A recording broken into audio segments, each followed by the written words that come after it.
Hello everyone, and welcome to the HOI4 Cup hosted by Strategy Esports. You're watching match 3 of the quarterfinals, where we'll be watching Boost take on Good History Memes in what should be an exciting match. I'm Prussian Prince, and I will be your commentator for this match. Do keep in mind that all videos will be posted on the official Strategy Esports YouTube channel. But also, you can visit the website at strategyesports.com.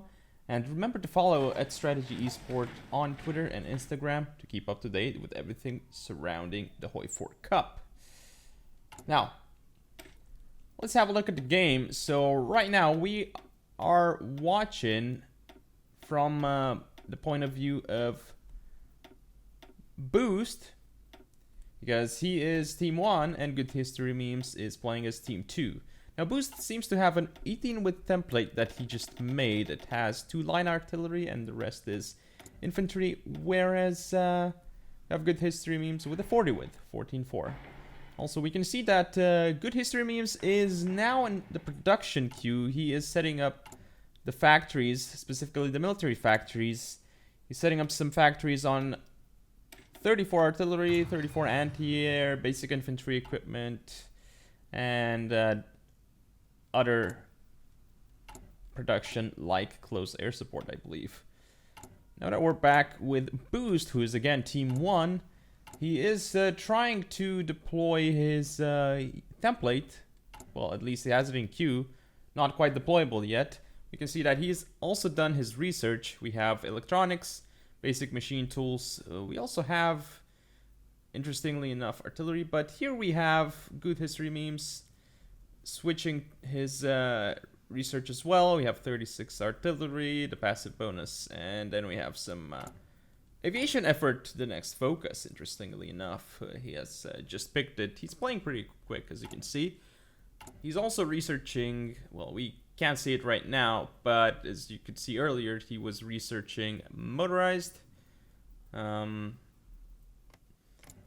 terms of construction, you can see that right now, Good History Memes is starting construction of military factories all the way in the east of his country, which, of course, is the safest place, but also has really low infrastructure, so that is debatable whether or not it's a good idea.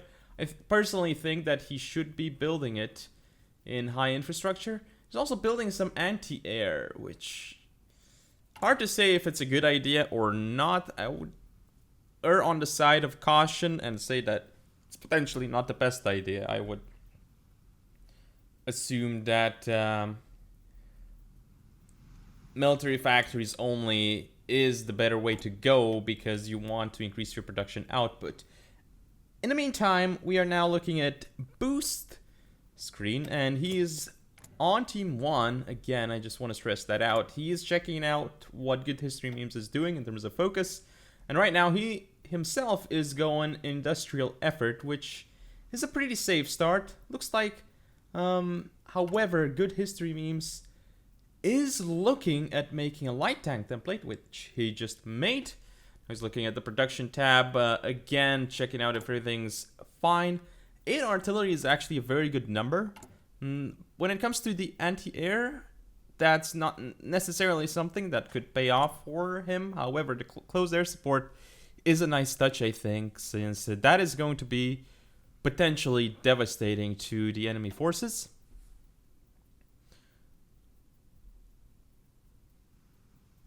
And I believe he's now checking the decisions tab. Not quite able to do anything right now because he does not have enough political power. He shall be deploying air when he has enough wings for it, but right now he is not. It's going to take a while until there's enough gas to be deployed.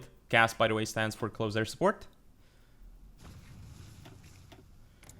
And even Boost right now is considering air. As you can see that he is checking out the airports in his country. Now that we're back to GHM, he is still looking at his deployment queue, checking out how much equipment he needs on his units, but he is eventually going to have enough equipment. However, there's an issue with the way that he is setting this up. So basically, his template is very expensive, so if he cannot get enough of it out by the time the war starts, which by the way is in April, then it is not going to be enough for him to hold the line, and I would expect that he will not get too many 14-4s out, so holding the line is going to be extraordinarily difficult for him.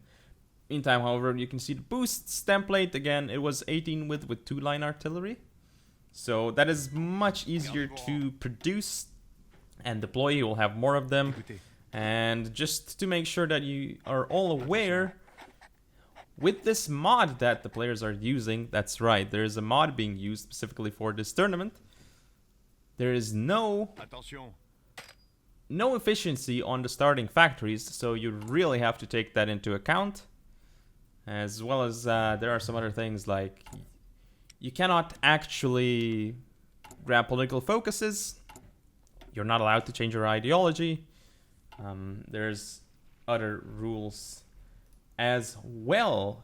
You cannot exploit or cheat, of course, that's what you'd expect. Cannot build any forts. There's no justifying war goals in any way, shape, or form. And that is basically about it when it comes to rules. Meantime, we can see that Good History Memes is still taking a look at his template. He's not entirely sure what to do now, so it looks like he has gone for 37 width because he does not have enough equipment. He is considering deleting the anti-air line, and indeed he has actually deleted his anti-air line. He has increased the production on towed artillery, and that could potentially be too much artillery because he will definitely need a lot of infantry equipment for this. If he builds too much artillery, he may not have enough troops to, again, cover the line. And not covering the line is going to be an issue because at that point, Boost could theoretically just walk in with overwhelming numbers and deliver a crushing blow to Good History Memes.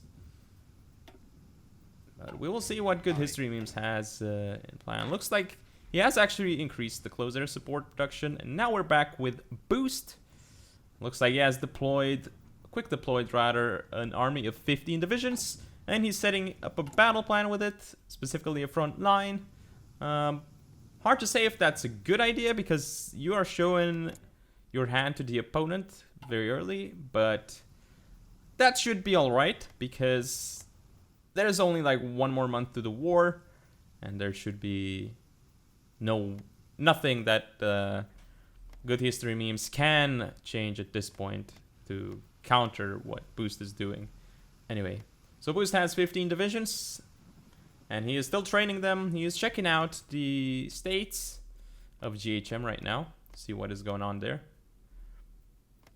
He's checking his own states as well. The thing is that you can see right now that Boost is building some civilians, and his units are starting to become trained, which is very good. Back to GHM we go. He has actually finished aviation effort. We'll see what he goes for next.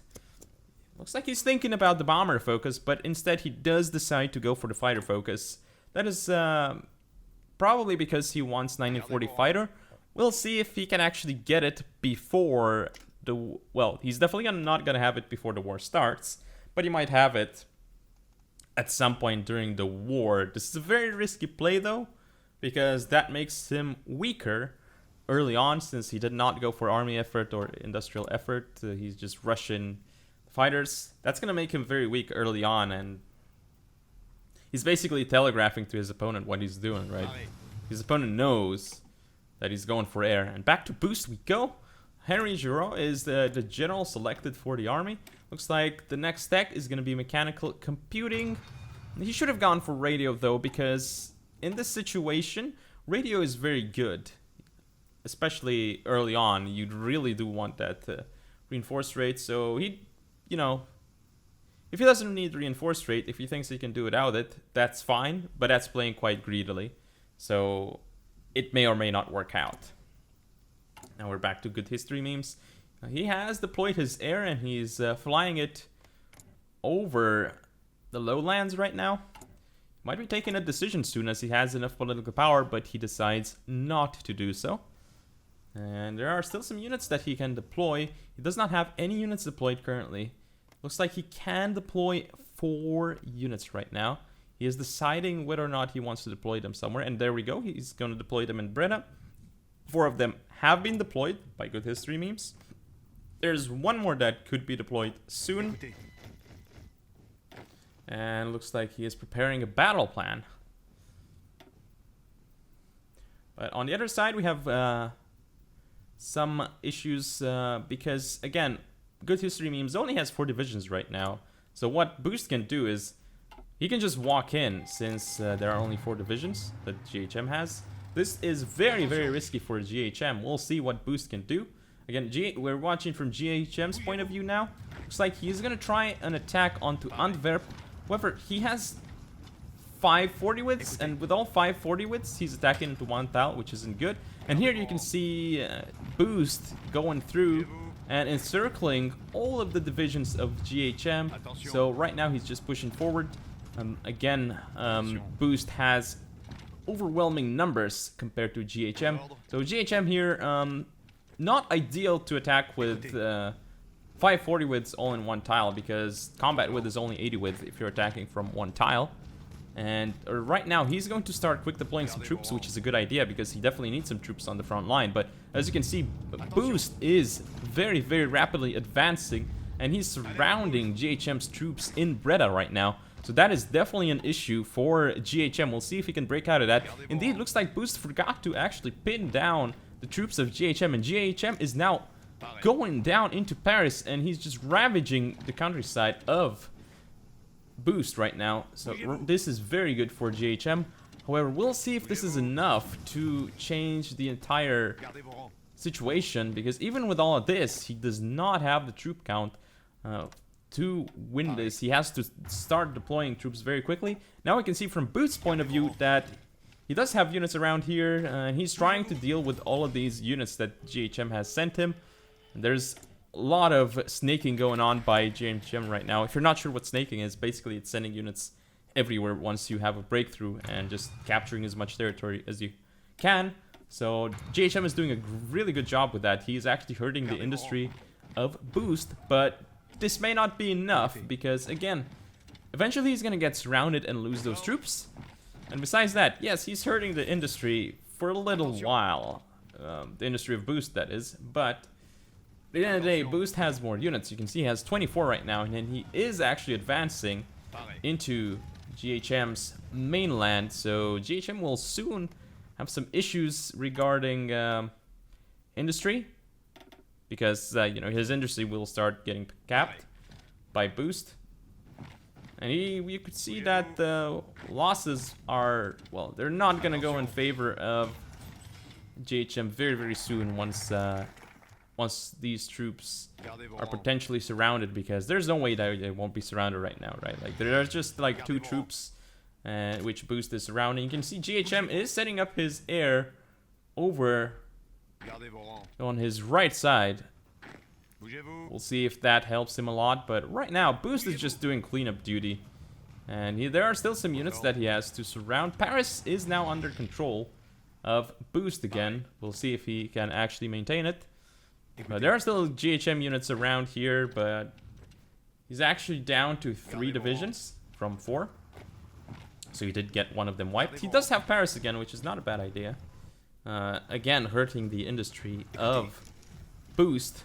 He's also going up to Lowlands, but right now you can see Boost he's starting to do his own snaking, and there's really no opposition right now from GHM over there. So GHM needs to start deploying troops there, because you can see now Boost is going for Prague. Basically all the VPs of GHM. So there we go. Peace treaty has now appeared.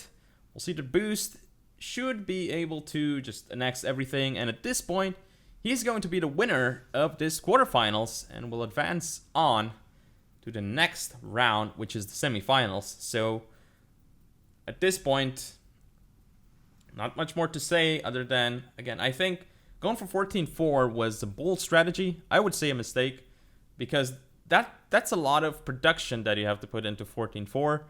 And even 20 width, especially 20 width with 2 artillery, is very, very hard to produce enough of in time for war. So I would try to personally go below 10 width or below. That's what I like. And here is peace treaty. As you can see right now, again, Boost is the winner, and he has managed to defeat Good History memes here. Well done to Boost. Commiserations to Good History memes, but Boost has actually won this one, and he is Boost is still going along with focuses right now. He wants to keep playing, as you can see, but he has definitely won. He has achieved the victory conditions, and there's basically nothing else that he needs to do at this point. You can see he has actually conquered GHM and managed to annex him in the peace treaty. That is the victory condition. So well done to Boost once more.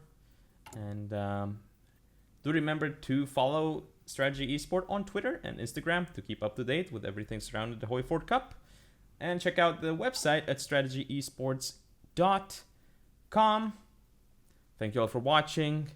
Hope you had a wonderful time watching this match. And I'll see you all in the next tournament match.